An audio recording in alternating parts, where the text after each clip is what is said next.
കേരളത്തിലെ റെയിൽവേ യാത്രക്കാർക്ക് ഏറെ സന്തോഷം നൽകുന്ന ഒരു വാർത്തയാണ് ഇപ്പോൾ പുറത്തുവരുന്നത്. നമ്മുടെ യാത്രാസൗകര്യങ്ങൾ മെച്ചപ്പെടുത്തുന്നതിന്റെ ഭാഗമായി 2 പ്രധാന ട്രെയിനുകൾക്ക് പുതിയ സ്റ്റോപ്പുകൾ കൂടി അനുവദിച്ചിരിക്കുകയാണ് കേന്ദ്ര സർക്കാർ. ബി.ജെ.പി. സംസ്ഥാന അധ്യക്ഷൻ രാജീവ് ചന്ദ്രശേഖറിന്റെ ഇടപെടലിനെ തുടർന്നാണ് ഈ സുപ്രധാന തീരുമാനം. ഏതൊക്കെയാണ് ആ ട്രെയിനുകളെന്ന് നോക്കാം. ആദ്യത്തേത് ബിലാസ്പൂർ തിരുനെൽവേലി എക്സ്പ്രസ് ആണ്. ഈ ട്രെയിനിന് ഇനി മുതൽ ചേർത്തല റെയിൽവേ സ്റ്റേഷനിൽ സ്റ്റോപ്പ് ഉണ്ടായിരിക്കും. രണ്ടാമത്തേത് മധുര ഗുരുവായൂർ എക്സ്പ്രസ് ആണ്.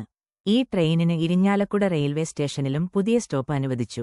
ദീർഘകാലമായി ഈ മേഖലകളിലെ യാത്രക്കാർ ഉന്നയിച്ചിരുന്ന വലിയൊരു ആവശ്യത്തിനാണ് ഇപ്പോൾ പരിഹാരമായിരിക്കുന്നത്. തന്റെ ഫേസ്ബുക്ക് പോസ്റ്റിലൂടെയാണ് രാജീവ് ചന്ദ്രശേഖർ ഈ വിവരം പങ്കുവച്ചത്. തന്റെ ആവശ്യം പരിഗണിച്ച് ഉടനടി തീരുമാനമെടുത്ത പ്രധാനമന്ത്രി നരേന്ദ്രമോദിക്കും റെയിൽവേ മന്ത്രി അശ്വിനി വൈഷ്ണവിനും അദ്ദേഹം ഹൃദയം നിറഞ്ഞ നന്ദി അറിയിച്ചു.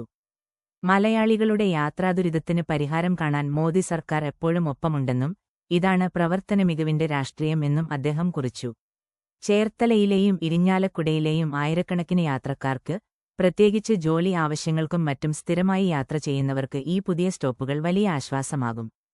റെയിൽവേയുടെ വികസന കാര്യത്തിൽ കേരളത്തിന് ലഭിക്കുന്ന വലിയൊരു പരിഗണന കൂടിയായി ഇതിനെ കാണാം.